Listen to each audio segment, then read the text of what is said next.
Of course நம்ம married women அப்படின்ற ஒரு சுச்சுவேஷன் இருக்கும்போது நிறைய ஃபேமிலி ப்ராப்ளம்ஸ், நிறைய ரெஸ்பான்சிபிலிட்டிஸ், நிறைய ஸ்ட்ரெஸ்ஸு.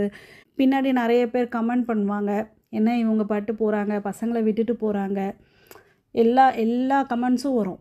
எல்லா கமெண்ட்ஸ் உங்கள் வீட்டில் உங்கள் ஹஸ்பண்ட்கிட்டேருந்து கூட அந்த கமெண்ட்ஸ் வரும், உங்கள் இன்லாஸ் கிட்டேருந்து கமெண்ட்ஸ் வரும், உங்கள் பக்கத்தில் இருக்கிற நெய்பர்ஸ் கிட்டேருந்து கமெண்ட்ஸ் வரும், எல்லாமே வரும்.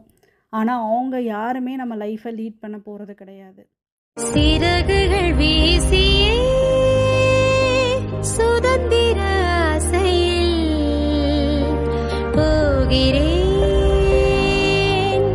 நான் போகிறேன். என் பேர் இளையராணி.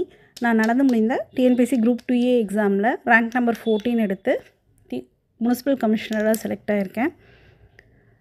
ஸோ என்னுடைய டிஎன்பிஎஸ்சி ஜேர்னியை பற்றி இங்கே ஷேர் பண்ணிக்கிறேன்.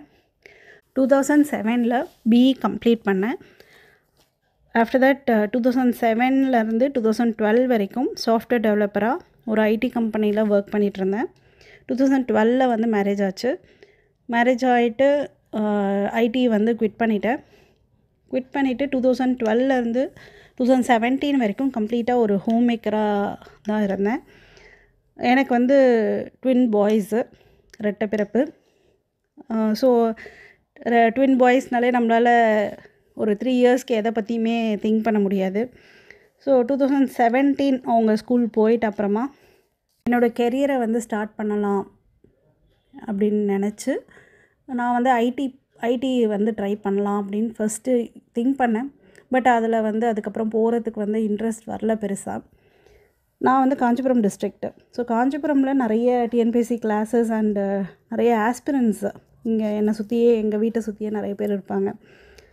ஸோ அப்போ தான் டிஎன்பிஎஸ்சி பற்றி எனக்கு தெரியுமே, கவர்மெண்ட் எக்ஸாம்ஸ், டிஎன்பிஎஸ்சி. ஏன்னா நான் கம்ப்ளீட்டாக வேறு ஒரு டிஃப்ரெண்ட் என்விரான்மெண்ட்டில் தான் நான் வளர்ந்தது எல்லாமே. ஸோ எனக்கு டோட்டலி டிஎன்பிஎஸ்சி பற்றின நாலேஜோ யூபிஎஸ்சி நாலேஜ் எதுவுமே எனக்கு அப்போ கிடையாது. 2017 செப்டம்பரில் கிளாஸஸ் ஜாயின் பண்ணேன்.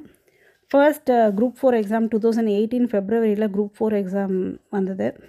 எனக்கு அப்போது குரூப் 4னா என்ன, குரூப் 2னா என்ன, 1னா என்ன, அதில் என்னென்ன போஸ்ட் இருக்கும், இதெல்லாம் என்ன கேடரில் வரும், எதுவுமே அப்போ எனக்கு பெருசாக நாலேஜ் இருந்ததில்லை. நான் அக்டோபர்லேருந்து ஒரு சீரியஸாக இதை பற்றி, இல்லை நம்ம இதுக்குள்ளே வந்திருக்கோம், ஸோ நம்ம ஏதாவது இதில் பண்ணணும், நம்ம டெடிக்கேட்டடாக இருக்கணும் அப்படின்னு சொல்லிட்டு அக்டோபரில் தான் என்ன பண்ணேன், எனக்குன்னே ஒரு ஸ்கெடியூல் நான் போட ஆரம்பித்தேன். அப்போ இப்போ இருக்கிற மாதிரி யூடியூப்ஸில் நம்மளுக்கு பெருசாக கைடன்ஸு அப்படிலாம் எதுவுமே அந்த டைமில் கிடையாது. இப்போ நிறைய யூடியூப்பில் கைடன்ஸஸ்லாம் இருக்குது, நிறைய வீடியோஸ் இருக்குது. அந்த 2017 பீரியட்லலாம் பெருசாக அப்படி கிடையாது. ஸோ கம்ப்ளீட்டாக நான் கிளாஸஸ் நான் போயிட்டுருந்த அந்த இன்ஸ்டியூட்டில் என்ன கிளாஸஸ் எடுப்பாங்க, அந்த வீக்கான ஒரு சிலபஸ் கொடுப்பாங்க, படிச்சுட்டு வாங்கன்ட்டு. சாட்டர்டே சண்டே டெஸ்ட் வைப்பாங்க. ஸோ அந்த டெஸ்ட்டு நம்ம நல்லா பண்ணணும். எனக்கு எக்ஸாம் பற்றிலாம் கூட இல்லை, நான் அந்த வீக் டெஸ்ட்டை நான் நல்லா பண்ணணும், அவ்வளோதான். ஸோ அவங்க என்ன சிலபஸ் கொடுக்குறாங்களோ அந்த வீக்கு, அதுக்கு நோட்ஸ் எடுத்துருவேன். ஸோ என்னோடய ரொட்டீன் எப்படி இருக்கும் அப்படின்னா, ஒரு பர் டே ரொட்டீன் எப்படி இருக்குன்னா, மார்னிங் எழுந்த உடனே 6 to 8, ஸோ அந்த சமைக்கிற பீரியட் இருக்கும் பார்த்திங்களா, அந்த பீரியடில் கரண்ட் அஃபேர்ஸ் எடுத்து வச்சுருவேன், வீடியோ. ஸோ ஏன்னா நம்ம நோட்டை பார்த்துட்டோ புக்கை பார்த்துட்டோ நான் அந்த டைமில் படிக்க முடியாது. ஸோ கம்ப்ளீட்டாக யூடியூப்பில் வீடியோஸ், ஏதாவது ஒரு இன்ஸ்டியூட்டு கம்பைல்டு வீடியோஸ் போட்டிருப்பாங்க. ஸோ கண்டினியூஸாக அதை கேட்டுகிட்டே இருப்பேன், ஃபுல்லாக சமைச்சிட்டே இருப்பேன், ஆனால் அதை கேட்டுகிட்டே இருப்பேன். ஸோ 6 to 8 கரண்ட் அஃபேர்ஸ்க்கு மட்டும்தான் நான் ஒதுக்கி வச்சுருந்தேன். ஸோ எல்லா மந்தோட கரண்ட் அஃபேர்ஸ் ஒவ்வொரு நாள் எப்படியும் 2 hours மேக்ஸிமம் அவ்வளோதான் இருக்கும். ஒரு மந்தோட கம்பைல்டு வெர்ஷன் ஆஃப் வீடியோஸ் அவ்வளோதான் இருக்கும். ஸோ நான் அதை வீடியோஸ் பார்ப்பேன். என்னோடய ரிவிஷன் அண்டு ஒன்ஸ் கோத்ரூ பண்ணுறதுக்கு ஷங்கரோடைய ஜீரோ கரண்ட் அஃபேர்ஸ் யூஸ் பண்ணிப்பேன். ஸோ இதுதான் கரண்ட் அஃபேர்ஸ்க்கு நான் ஸ்பெண்ட் பண்ணது. நெக்ஸ்ட்டு ஸ்கூலுக்கெலாம் அனுப்பிட்ட அப்புறமா ஒரு 8 to 10 வரைக்கும் இங்கிலீஷ் லாங்குவேஜ் படிப்பேன். ஸோ எனக்கு எப்போவுமே எப்படின்னா, புக்கை வந்து நான் எவ்ரி டைம் எடுத்து படிச்சுட்டு இருக்க மாட்டேன். ஏன்னா இப்போ 6 to 10 ஒரு புக்கை நான் எடுக்கணும் அப்படின்னா 6th டேர்ம் 1 டேர்ம் 2 டேர்ம் 3 இருக்கும்.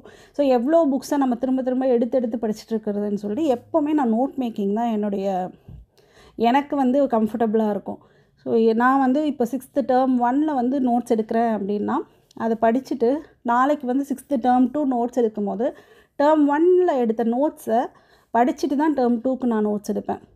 ஸோ டேர்ம் 3 எடுக்கும்போது அகெயின் டேர்ம் 1 டேர்ம் 2 நோட்ஸை படிச்சுட்டு அப்புறம் டேர்ம் 3க்கு நோட்ஸ் எடுப்பேன். ஸோ ஒன்ஸ் நோட்ஸ் எடுத்துட்டேன்னா டெக்ஸ்ட் புக் அதுக்கு மேலே பார்க்க மாட்டேன். ஸோ இங்கிலீஷ் லாங்குவேஜுக்கு வந்து இந்த 8 to 12 பீரியட் இந்த டைம் பீரியட் தான் நான் யூஸ் பண்ணிக்கிட்டேன். ஸோ கம்ப்ளீட்டாக மார்னிங் ஸ்கெடியூல் வந்து லாங்குவேஜ் மட்டும் தான் கான்சன்ட்ரேட் பண்ணேன். ஏன்னா லாங்குவேஜே வந்து 100 questions இருக்கும் அப்படின்றதுனால அதுக்கு வந்து மார்னிங் கம்ப்ளீட் செஷன் வந்து நான் வந்து லாங்குவேஜஸ் மட்டும்தான் படிப்பேன். ஸோ எவ்ரிடே படிச்சுட்டு கண்டிப்பாக ஒரு கொஸ்டின் பேப்பர் லாங்குவேஜ்க்கான கொஸ்டின் பேப்பர் அட்டன் பண்ணுவேன். ஏன்னா நிறைய இப்போ நான் இன்ஸ்டியூட்டில் போகும்போது எனக்கு வந்து 6th ஒரு கொஸ்டின் பேப்பர் இருக்கும், 7th ஒரு கொஸ்டின் பேப்பர், 9th 10th அந்த மாதிரி ஒரு கிளாஸ் வைஸ் வந்து கொஸ்டின் பேப்பர்ஸ் இருக்கும். ஸோ எத்தனை முறை தான் நான் அந்த கொஸ்டின் பேப்பர் அட்டன் பண்ணியிருந்தாலும் இன்றைக்கி நான் 6th ரிவைஸ் பண்ணுறேன் அப்படின்னா 6th கொஸ்டின் பேப்பரை அன்றைக்கி நான் அட்டன் பண்ணிடுவேன். 7th ரிவைஸ் பண்ணேன்னா 7th கொஸ்டின் பேப்பரை அட்டன் பண்ணுவேன். சேம் கொஸ்டின் பேப்பராக இருந்தாலும் அகைன் அட்டன் பண்ணுவேன் நான். ஸோ இதுதான் என்னுடைய லாங்குவேஜை வந்து நான் இப்படி தான் ப்ரிப்பேர் பண்ணேன். அதுக்கப்புறம் லஞ்சு ப்ரிப்பேர் பண்ணிவிட்டு லஞ்ச் முடிச்சிட்டு அப்புறமா சப்ஜெக்ட்ஸ் எடுப்பேன். ஸோ சப்ஜெக்ட்ஸில் மெயின் ப்ரையாரிட்டி வந்து history, polity, economy, geography. So இப்படி தான். இதில் வந்து ஸ்கூல் புக்ஸ் தாண்டி ப்ரிலிம்ஸ் பொறுத்த வரைக்கும் ஸ்கூல் புக்ஸ் தாண்டி நான் பெருசாக வந்து போனதில்லை. So full and full 6 to 12 இருக்கிற சிலபஸ் ஓரியன்ட் எல்லா கண்டென்ட்டையும் வந்துட்டு நோட்ஸ் எடுத்துருவேன். ஸோ எப்படி நான் இங்கிலீஷ்க்கு சொன்னனோ சேம் நான் வந்து சப்ஜெக்ட்ஸ்க்கும் அப்படி தான் பண்ணேன். ஸோ ஒரு டாபிக் லைக் இப்போ ஹிஸ்ட்ரியில் வந்து இண்டஸ் வேலி அப்படின்னா இண்டஸ் வேலியை வந்து 6th 9th 11th இதில் எங்கெங்கே இருக்கோ அந்த கம்ப்ளீட் இண்டஸ் வேலி கண்டென்ட்டை வந்து நோட்ஸ் எடுத்துருவேன். அதுக்கப்புறம் குப்தாஸ், இப்போ குப்தாஸ் எடுக்கணும் அப்படின்னா ஃபஸ்ட்டு இண்டஸ் வேலியை வந்து படிச்சிருவேன். படிச்சுட்டு தான் குப்தாஸ்க்கு நோட்ஸ் எடுப்பேன். அகெயின் நெக்ஸ்ட்டு ஒரு விஜயநகர் டாபிக் எடுக்கிறேன் அப்படின்னா நான் வந்து இண்டஸ் வேலி குப்தாஸ் படிச்சுட்டு அந்த நோட்ஸை வந்து ஒன்ஸ் ரிவைஸ் பண்ணிவிட்டு தான் நெக்ஸ்ட்டு விஜயநகருக்கு வந்து நோட்ஸ் எடுப்பேன். ஸோ இதுதான் என்னுடைய ப்ரிப்ரேஷன் ஸ்ட்ராட்டஜி. எனக்கு கம்ஃபர்டபுளாகவும் இருந்தது, எனக்கு இது வந்து யூஸாகவும் இருந்தது. பட் ஆனால் எவ்ரிபடி ஒவ்வொருத்தருக்கும் ஒவ்வொரு type of way of reading இருக்கும், வேறு கேப்பபிலிட்டி இருக்கும். சிலருக்கு நோட் மேக்கிங் கஷ்டமாக இருக்கும், அவங்களுக்கு டைரக்ட் டெக்ஸ்ட் புக் பார்த்து படித்தா ஈஸியாக இருக்கும். ஸோ அவங்கவுங்களுக்கான ஸ்ட்ராட்டஜி அவங்கவுங்க அதை யூஸ் பண்ணிக்குவோம். எனக்கு இதுதான் வந்து நான் ஃபாலோ பண்ணேன். அதுக்கப்புறம் 6 to 8 என் பசங்களுக்கு ஹோம்ஒர்க் சொல்லிக் கொடுக்கும்போது தான் மேக்ஸ் போடுவேன். ஸோ மேக்ஸ்க்கு வந்து அந்த 2 hours தான். அந்த பீரியடில் maths every term school books தான் மேக்ஸும் நான் வந்து போட்டது. பெருசாக other then school books RS அகர்வாலோ அந்த மாதிரி எந்த புக்ஸும் நான் வந்து ஃபாலோ பண்ணல. ஸோ ஸ்கூல் புக்ஸ் மட்டும் டெய்லி சால்வ் பண்ணிகிட்டே இருப்பேன். அந்த 6 to 8 பீரியடில் தான் வந்து சால்வ் பண்ணுவேன். அதுக்கப்புறம் டின்னர்லாம் முடிச்சுட்டு அவங்க தூங்கிட்டு அப்புறமா ஏதாவது ஒரு question paper, subjects question paper, ஏதாவது ஹிஸ்ட்ரியோ பாலிட்டியோ ஏதாவது ஒரு கொஸ்டின் பேப்பர்ஸ் வந்து நான் எடுத்துப்பேன். நைட்டு படுக்கும் போது நான் வந்து நிறைய வாய்ஸ் ரெக்கார்ட்ஸ் வந்து பண்ணி வச்சுப்பேன். ஃபார் பாலிட்டிக்கு வந்து ஆர்டிகல்ஸு. ஸோ கவர்னருக்குன்னு ஒரு ஆடியோ ஃபைல் இருக்கும், அதில் கவர்னர் ரிலேட்டட் ஆர்டிகல்ஸ் எல்லாமே இருக்கும். ஸோ ப்ரைம் மினிஸ்டருக்குன்னு ஒரு ஃபைல் இருக்கும், ப்ரைம் மினிஸ்டர் ரிலேட்டட் ஆர்டிகல்ஸ் எல்லாமே இருக்கும். ஸோ பாலிட்டியோட ஆர்டிகல்ஸ் பொறுத்த வரைக்கும் கம்ப்ளீட்டாக ஆடியோ ஃபைல்ஸாக வச்சுருப்பேன். ஸோ அந்த ஆடியோ ஃபைல்ஸை அகைன் அண்ட் அகைன் கேட்டுக்கிட்டே இருப்பேன்.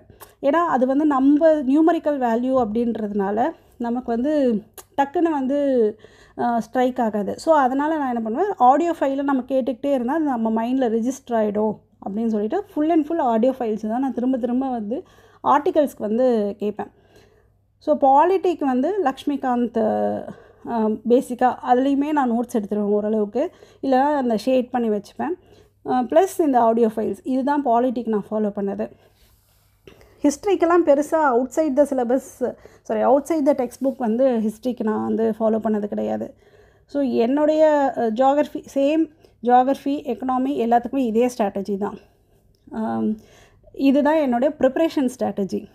ஸோ நெக்ஸ்ட்டு வந்து coming to my motivation R confidence. So இதை பற்றி நான் சொல்லணுன்னா உங்களுக்கே தெரியும், நான் வந்து டோட்டலி ஜீரோலேருந்து தான் வந்து டிஎன்பிஎஸ்சியில் வந்துட்டு ஸ்டார்ட் பண்ணது. இது வரைக்கும் ஒரு சக்ஸஸ்ஃபுல்லான ஒரு டிஎன்பிஎஸ்சி ஆஸ்பிரண்ட் கூட அது வரைக்கும் நான் பார்த்தது கிடையாது. அவங்க எக்ஸாம் கிளியர் பண்ணிட்டாங்க, அவங்க ஒரு போஸ்டிங் வாங்கிட்டாங்க அப்படின்னு எனக்கு தெரிஞ்சவங்க அந்த பாயிண்டில் யாருமே கிடையாது. அதுக்குள்ளே வந்ததுக்கப்புறமா நான் எக்ஸாம் எழுத ஒவ்வொருத்தர் போகிறத வந்து நான் பார்த்துருக்கேன். பட் நான் ஸ்டார்ட் பண்ணும்போது ஒருத்தவங்க கிளியர் பண்ணி ஒரு போஸ்டிங் வாங்கினவங்க எனக்கு தெரியாது. ஸோ டோட்டலி பிளாங்காக தான் வந்தேன்.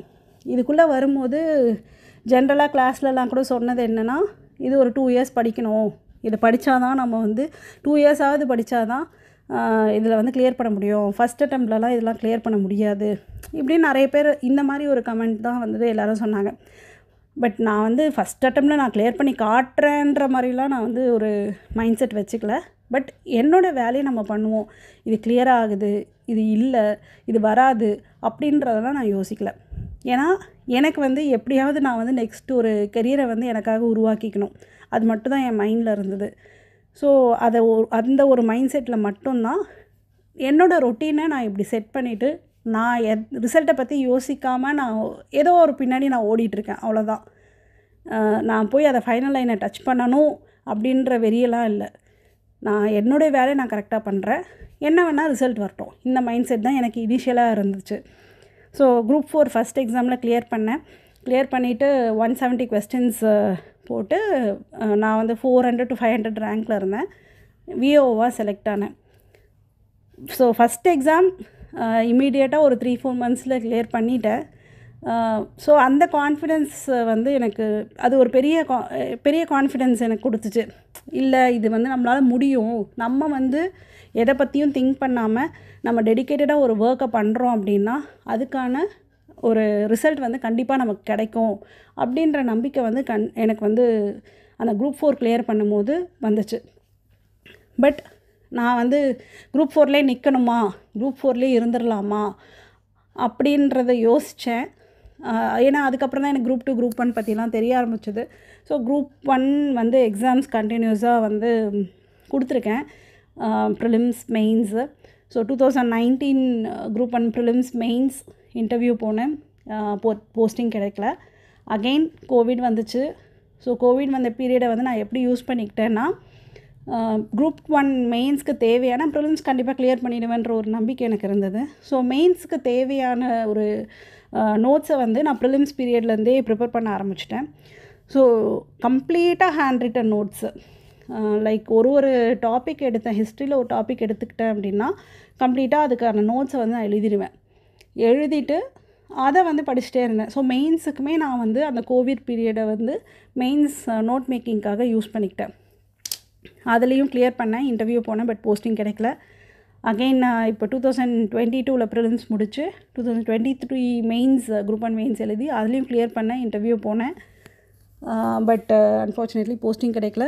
பட் ஸ்டில் அதுக்கு இன்டர்மீடியட்டாக வந்த குரூப் 2 ப்ரிலிம்ஸ் மெயின்ஸ் எழுதி கிளியர் பண்ணி முனிசிபல் கமிஷனராக வந்து செலக்ட் ஆகிட்டேன்.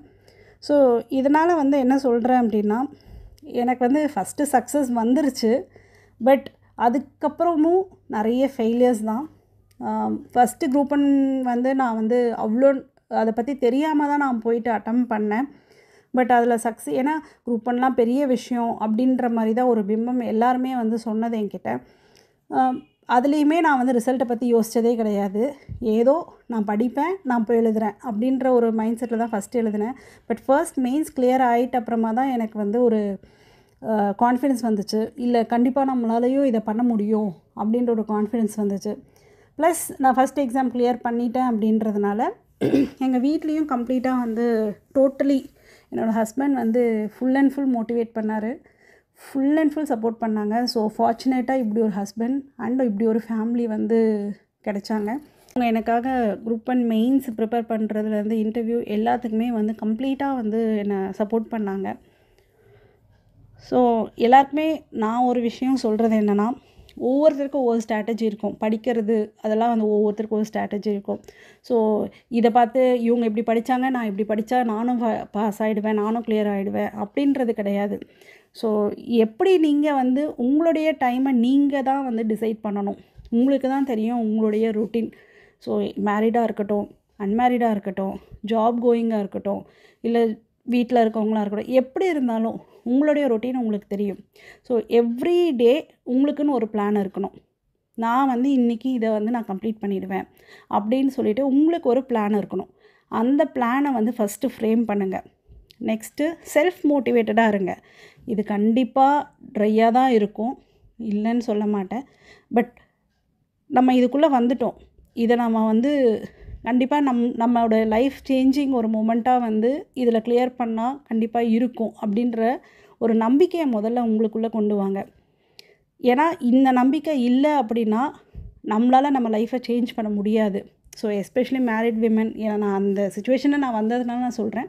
ஸோ எஸ்பெஷலி மேரிட் விமன் வந்து இப்படி ஒரு சுச்சுவேஷனில் வந்து நம்ம மாற்றணும் அப்படின்னா கண்டிப்பாக நம்ம படித்து இதை கிளியர் பண்ணால் மட்டும்தான் முடியும் அப்படின்ற ஒரு தாட்டை வந்து வைங்க.